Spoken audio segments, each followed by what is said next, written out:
we'll study 7th question. Geometry first lesson 1.3 7th question. अभी यहाँ पर देखो प्रूफ क्या करना है. ये क्वेश्चन, ये डायग्राम गिवन है क्वेश्चन में. प्रूफ क्या करना है, DE into BE is equal to CE into TE.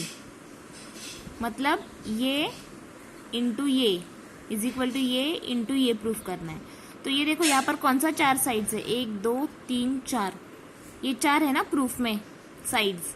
तो ये चारों साइड्स कौन से ट्रायंगल में फॉल होता है, ये वाला ट्रायंगल, ये और ये. मतलब हमें ये 2 ट्रायंगल्स पहले सिमिलर प्रूफ करना है. ओके, यहाँ पर जो भी प्रूफ करना है, ये साइड्स है 1 2 3 एंड 4. और ये कौन से ट्रायंगल को बिलोंग करता है, BTE और ये वाला ECD. तो पहले ये 2 ट्रायंगल्स को सिमिलर प्रूफ करेंगे. अब इसको सिमिलर कैसे प्रूफ करेंगे, सी, अगर ये तो वर्टिकली अपोजिट एंगल है, ये वाला सी, ऐसे अगर देखेंगे ये वाला और ये वाला ऐसे वर्टिकली हुआ ना, ये वाला और ये वाला, ये और ये. तो ये और ये क्या है, वर्टिकली अपोजिट एंगल, BET और CED. This is vertically. मतलब एक एंगल तो मिल गया. अब सेकेंड एंगल कैसे फाइंड करना है, AB और CD पैरेलल है. तो AB का ही एक्सटेंशन T है ना, मतलब AT is parallel to CD. ये और ये ऑलरेडी दिया है पैरेलल, तो ये इसका एक्सटेंशन है. मतलब ये और ये भी पैरेलल हुआ, क्योंकि ये और ये पैरेलल है, तो ये और ये भी पैरेलल होगा पूरा, AT और CD.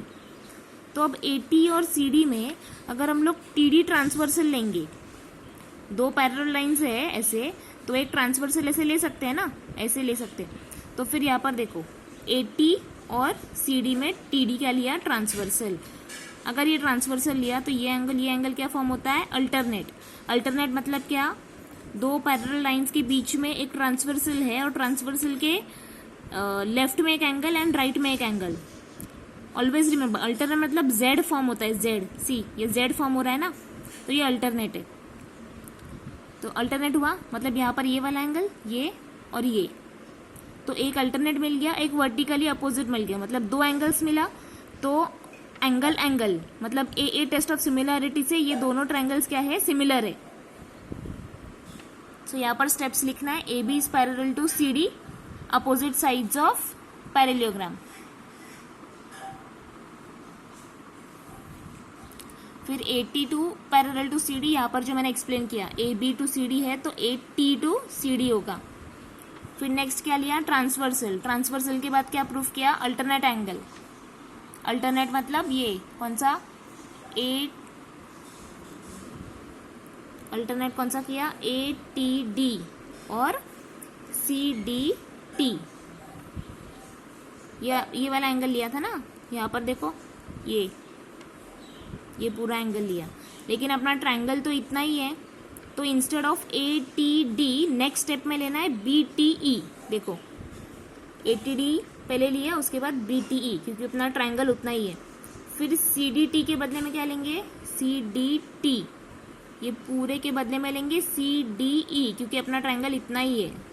सो CDE. तो ये अल्टरनेट वाला हुआ. और दूसरा वर्टिकली. तो इन ट्रायंगल, बोथ दिस ट्रायंगल्स का नेम लिखो. From one we got this angle and this is vertically. तो 2 एंगल है, मतलब this both triangles are similar by a test of similarity. ऐसे लिखना.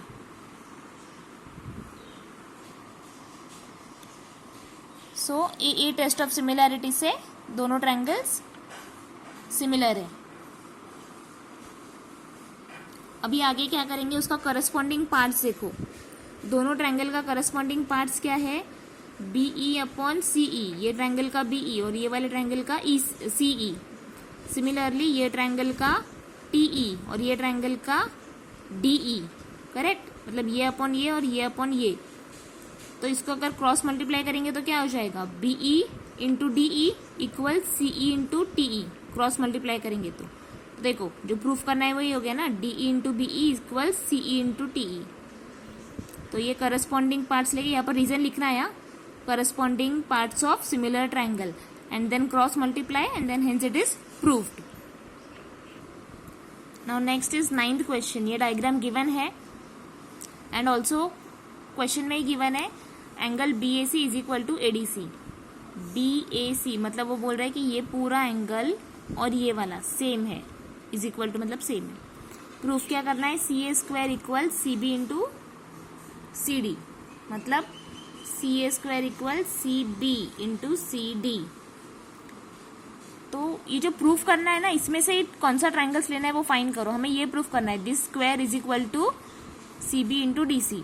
तो कौन सा दो ट्राइंगल्स लेना पड़ेगा, ये पूरा, ये वाला भी तो है ना प्रूफ में CB, तो CB मतलब ये पूरा ट्राइंगल लेना पड़ेगा ABC। So we can write here in triangle ABC and DC भी है ना यहाँ पर, देखो DC या CD, तो DC या CD मतलब ये वाला ट्राइंगल भी लेना पड़ेगा ADC। तो हमेशा ट्राइंगल कौन सा लेना है, वो क्या प्रूफ करना है उसके ऊपर डिपेंड है, वो देखो एंड अकॉर्डिंगली ट्राइंगल लेना है। तो ABC एंड ADC लिया है, अभी ABC एंड ADC में क्या प्रूफ करेंगे, तो देखो यहाँ पर BAC एंड ADC ये तो गिवन है ना, तो ये कॉन्ग्रुएंट लिखना है गिवन। नेक्स्ट इज दोनों में कॉमन एंगल कौन सा है, ABC एंड DAC, दोनों में कॉमन अल्फाबेट क्या आ रहा है, वर्टेक्स C ना, मतलब C is the common angle. तो कैसे लिखेंगे, ABC में ये वाला ना ACB या BCA लिखो, ACB कॉन्ग्रुएंट टू DCA, ये वाले ट्राइंगल में क्या है DCA, तो C बीच में आना चाहिए क्योंकि C कॉमन है ना, तो वो बीच में आना चाहिए। So it is common angle. तो दो एंगल मिला, ये भी एंगल और ये भी एंगल, मतलब ये दोनों भी ट्राइंगल है वो सिमिलर है। Triangle ABC similar to triangle ADC by AA test of similarity. अभी फर्दर इसका करस्पॉन्डिंग पार्ट्स देखेंगे। करस्पॉन्डिंग पार्ट्स क्या है ABC एंड ADC का, corresponding parts are CA upon CD। CA मतलब कौन सा, ये बड़ा वाला ट्रायंगल है ना, इसका लिया, और ये छोटे वाले ट्रायंगल का क्या लिया CD is equal to CB। बड़े वाले ट्रायंगल का CB लिया और छोटे वाले ट्रायंगल का CA ये लिया। रीजन क्या आएगा इधर, करस्पॉन्डिंग पूरा लिखना, corresponding sides of similar triangle.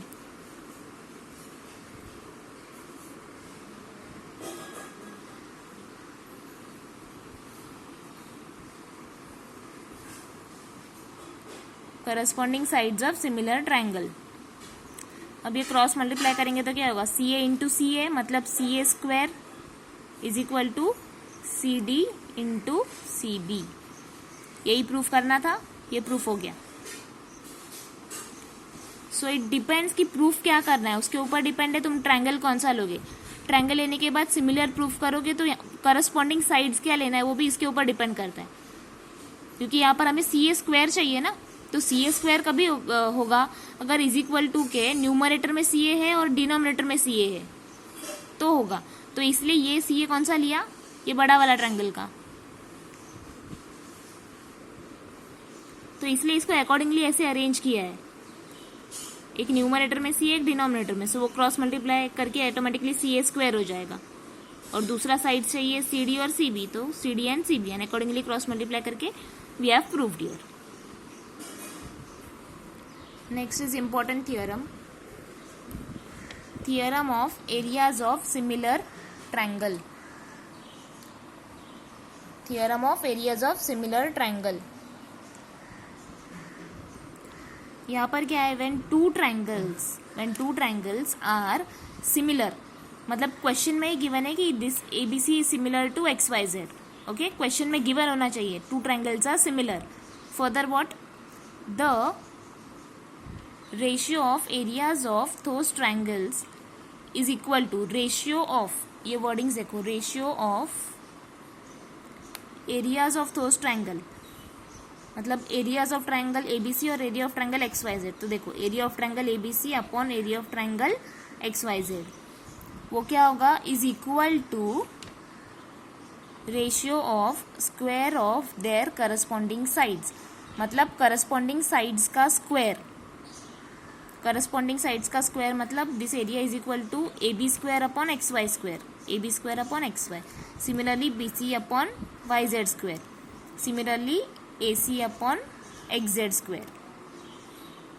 सो ये कभी होगा अगर क्वेश्चन में गिवन होगा this triangle is similar to this triangle, then only area of triangle will be equal to square of, सब में स्क्वायरिंग है ना, square of what, corresponding sides. AB का करस्पॉन्डिंग YZ, BC का करस्पॉन्डिंग XY YZ, AC का XZ, तो इसका square. Understood? So right this down. Theorem of areas of similar triangles. When two triangles are similar, then ratio of areas of those triangle, मतलब दोनों triangle similar है तो area क्या होगा, equal to corresponding sides का square. Okay, अब ये question देखते हैं। ये क्वेश्चन 1.4 का सेकंड क्वेश्चन है। 1.4 का सेकंड क्वेश्चन, यहाँ पर क्या दिया है, if ABC similar to PQR, मतलब क्वेश्चन में गिवन है बोथ ट्रायंगल्स आर सिमिलर, तो ये थियरम आ सकता है। ये कभी आएगा याद रखो, अगर दोनों ट्रायंगल सिमिलर है तो दोनों triangles are similar and AB is to PQ is equal to 2:3, then मतलब ये रेशो भी दिया है AB PQ का 2:3 है, मतलब AB upon PQ is equal to 2/3, correct. So see area of ABC is equal to area of PQR is equal to AB² upon second triangle का side क्या है, तो ये बॉक्स में क्या आएगा, PQ²। ये बॉक्स मतलब आंसर लिखना है तुमको, PQ² इज इक्वल टू क्या आएगा, 2 and 3 दिया है ना, सो 2² and 3²,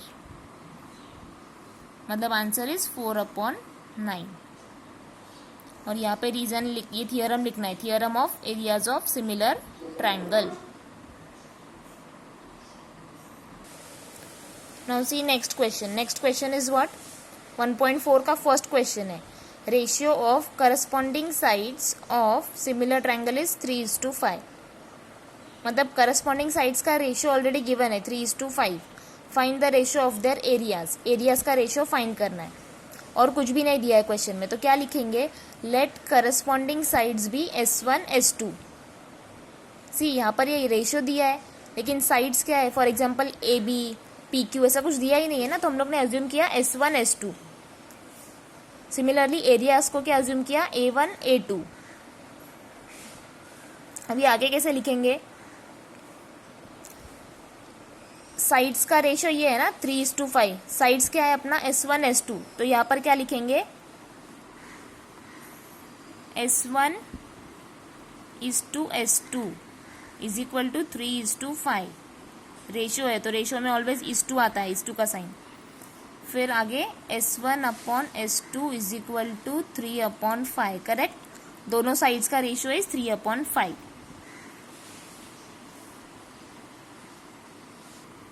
अब ठीक से देखो, क्वेश्चन में ही दिया है साइड्स ऑफ सिमिलर ट्रायंगल, मतलब ये ट्रायंगल सिमिलर है तो अभी जो हम लोग ने थियरम डिस्कस किया वो आएगा। तो यहाँ पर लिखो पहले, two triangles, the two triangles are similar, तो एरिया क्या होगा उसका, area is equal to square of corresponding sides ना। करस्पॉन्डिंग साइड्स क्या है, S1 S2, इसका स्क्वायर, S1 S2 का स्क्वायर। ये कंफ्यूज मत होना 1 2 में, ये 2 मतलब ये स्क्वायर है S1, और ये नीचे वाला 2 मतलब ये साइड्स है, फर्स्ट ट्रायंगल का साइड, सेकंड ट्रायंगल का साइड। और आगे ब्रैकेट में क्या लिखोगे, थियरम ऑफ, पूरा लिखो वो, theorem of areas of similar triangle. अब आगे वैल्यू सब्स्टिट्यूट करेंगे, A1 upon A2 is equal to S1 S2 कितना है, 3/5 ना, मीन्स 3/5 द होल स्क्वायर। तो फिर A1 A2 कितना आएगा, therefore A1 A2 is equal to 9/25, मतलब एरियाज का रेशियो कितना हुआ, 9/25, या वी कैन से 9:25। एरिया का रेशियो फाइंड करना था ना, find ratio of their area. So areas का रेशियो क्या है, 9/25 या 9:25। नाउ विल डू 1.4 का question number 4। See the question here, यहाँ पर भी दिया है element triangle is similar to PQR, मतलब सिमिलर है, ये ऑलरेडी गिवन है, so we can use this theorem. 9 into area of P Q R is equal to 16 into area of L M N, ये भी गिवन है, and Q R 20 दिया है, find क्या करना है, M N. How will we find? First given लिखो. Given क्या है, L M N is similar to triangle P Q R. This is given. Next वो 9 इंटू दिया ना, 9 into area of what, triangle P Q R is equal to 16 into area of triangle L M N. तो यहाँ पर कैसे होगा, सी suppose अगर ये 9 यहीं पर रखा, इज इक्वल टू का साइड है, 9 यहीं पर रखा और ये 16 ये साइड आया, तो क्या हो जाएगा, यहाँ पर मल्टीप्लाई है मतलब इधर डिवाइड हो जाएगा. सिमिलरली अगर ये area of triangle L M N यहीं पर रखा और ये जो पी क्यू आर है ये यहाँ पर लाया, मतलब इज इक्वल टू के राइट हैंड साइड, तो यहाँ पर वो मल्टीप्लाई में है, तो यहाँ पर क्या हो जाएगा, डिवाइड. मतलब इन शॉर्ट हमें एरिया ऑफ ट्रायंगल का रेशियो मिल गया, एरिया ऑफ ट्रायंगल्स का रेशियो मिल गया, दैट इज 9/16. अब ये ट्रायंगल सिमिलर दिया है, तो सिमिलर दिया है मतलब area is equal to what, area of triangle L M N upon area of triangle P Q R is equal to what, corresponding sides का रेशियो ना. करस्पॉन्डिंग साइड्स क्या लेंगे, एल एम एन में L M N square लेंगे और ये वाले में Q R square. Q R दिया है क्योंकि ऑलरेडी, और एम एन फाइंड करना है इसलिए इसका एम एन स्क्वायर लिया. ब्रैकेट में रीजन क्या आएगा, ब्रैकेट में रीजन क्या आएगा, theorem of areas of similar triangle. अब वैल्यू सब्स्टिट्यूट करेंगे, मतलब क्या आएगा, 9 अपॉन एरियाज का वैल्यू क्या है, ये वाला, तो ये एरिया के बदले में क्या लिखेंगे, 9/16 is equal to M N square upon Q R square. अभी taking square root of both the sides, square root of both the sides करेंगे तो क्या हो जाएगा, ये भी स्क्वायर रूट का साइन में आएगा, ये भी स्क्वायर रूट का साइन में, तो ये स्क्वायर रूट और 2 कट हो जाएगा, तो बाकी क्या रहेगा, ये M N upon Q R, और इसका स्क्वायर रूट 3 और 4 है ना, 3 इंटू 3 9, 4 इंटू 4 16, तो स्क्वायर रूट 3 और 4 आएगा ना. सो यहाँ पर क्या लिखेंगे, 3/4 is equal to M N upon Q R. ये लिखा. अभी ये देखो क्वेश्चन में ऑलरेडी क्यू आर 20 दिया है, मतलब क्यू आर भी 20 लिख सकते हैं, ये 20 लिखा तो एम एन फाइंड कर सकते हैं ना क्रॉस मल्टीप्लाई करके. मतलब कैसे करेंगे, will write here M N upon Q R is equal to 3/4 दिया है, राइट. तो इस पर क्यू आर का वैल्यू 20 डालो, मतलब कैसे आएगा, M N upon 20 is equal to 3/4.